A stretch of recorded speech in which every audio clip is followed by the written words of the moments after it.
ভারত যতই আমাদেরকে রক্তচক্ষু দেখাক কিংবা ওই পতিত ফ্যাসিস্ট শেখ হাসিনার পক্ষ অবলম্বন করে বাংলাদেশে তাদের নানা ধরনের ষড়যন্ত্রকে সহায়তা করুক, আমরা যদি ঐক্যবদ্ধ থাকি দুনিয়ার কোন শক্তি নাই বাংলাদেশকে পদানত করে। আমাদের তরুণরা সেটা দেখিয়ে দিয়ে গেছে। একটা দলের ফ্যাসিবাদ সেটা অপসারিত হয়ে আর কোন ফ্যাসিবাদ যাতে কায়েম না হয়, যদি সেটা হয় তাহলে ওই ৭১ সালের মতো কিংবা ৪৭ সালের মতো যেভাবে জন আকাঙ্ক্ষা ব্যাহত হয়েছে ২৪-এর পরে আবারও ব্যাহত হবে।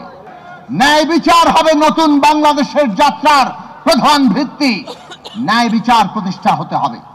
একই সাথে এটা আমাদের মনে রাখা দরকার যে ফ্যাসিবাদ কেবল কতিপয় ব্যক্তি নয়, আমরা ব্যক্তির বিচার করতে পারি, তাকে এমনকি ফাঁসি কিংবা সাজা দিতে পারি।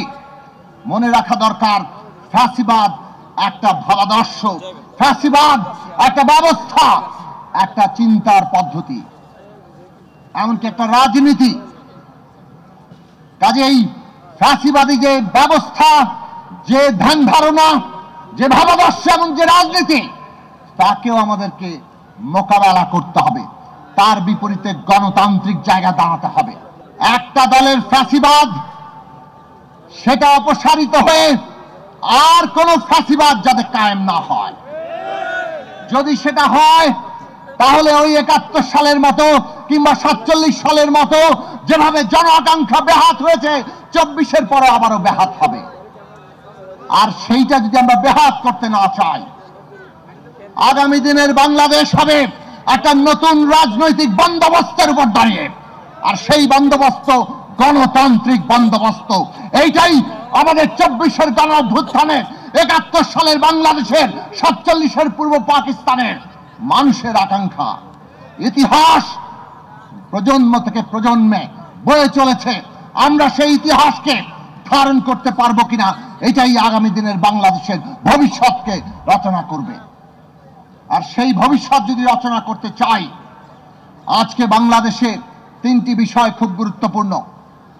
এক, এই দেশের সার্বভৌমত্বের প্রশ্নে বাংলাদেশের সকল মানুষের ঐক্য তৈরি করতে হবে। ভারত যতই আমাদেরকে রক্তচক্ষু দেখাক কিংবা ওই পতিত ফ্যাসিস্ট শেখ হাসিনার পক্ষ অবলম্বন করে বাংলাদেশে তাদের নানা ধরনের ষড়যন্ত্রকে সহায়তা করুক, আমরা যদি ঐক্যবদ্ধ থাকি দুনিয়ার কোন শক্তি নাই বাংলাদেশকে পদানত করে। আমাদের তরুণরা সেটা দেখিয়ে দিয়ে গেছে। কাজেই ফ্যাসিবাদ যদি থাকে তারা মানুষকে বিভক্ত করে। আমরা যদি জনগণের ঐক্য প্রতিষ্ঠা করতে পারি তাহলে আমরা আমাদের সার্বভৌমত্ব রক্ষা করতে পারবো।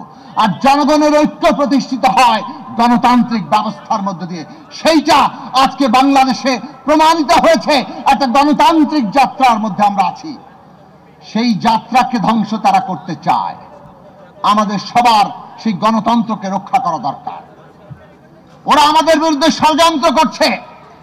এই দেশে মুসলমান, হিন্দু, বৌদ্ধ, খ্রিস্টান, বাঙালি, চাকমা, মারমা, সকল অন্য জাতির মানুষ, নারী, পুরুষ কিংবা অন্য লিঙ্গীয় পরিচয়, তারা নানাভাবে এমন একটা পরিস্থিতি তৈরির চেষ্টা করছে যাতে বাংলাদেশ, এইখানে কোন সংখ্যালঘু ধর্মীয় কিংবা জাতির মানুষ নিরাপদ নয়, এইখানে নারীরা নিরাপদ নয়, এইটা তারা প্রমাণ করতে। আজকে বাংলাদেশের সামনে সবচেয়ে বড় চ্যালেঞ্জ, আমরা বাংলাদেশকে সকল ধর্মের, জাতির, লিঙ্গীয় পরিচয়ের মানুষের জন্য নিরাপদ জায়গা করতে পারবো কিনা। এইটা যদি ব্যর্থ হই আমাদের ২৪-এর আকাঙ্ক্ষা ব্যর্থ হবে। কোনোভাবে আমরা যাতে সেটা না ভুলি। প্রতিদিন প্রতি মুহূর্তে ষড়যন্ত্র হচ্ছে সারা দুনিয়ার সামনে বাংলাদেশকে সেইভাবে রক্ষার। চট্টগ্রামে আমরা দেখেছি কিভাবে একজন আইনজীবীকে হত্যা করে একটা সাম্প্রদায়িক উস্কানি তৈরি করা হয়েছে। চট্টগ্রামের মানুষ সেই উস্কানিতে পা দেয়নি, ধৈর্য, সম্প্রীতি আর নিরাপত্তার জায়গা দাঁড়িয়েছে। ওইটাই এখন বর্তমান বাংলাদেশের শক্তি।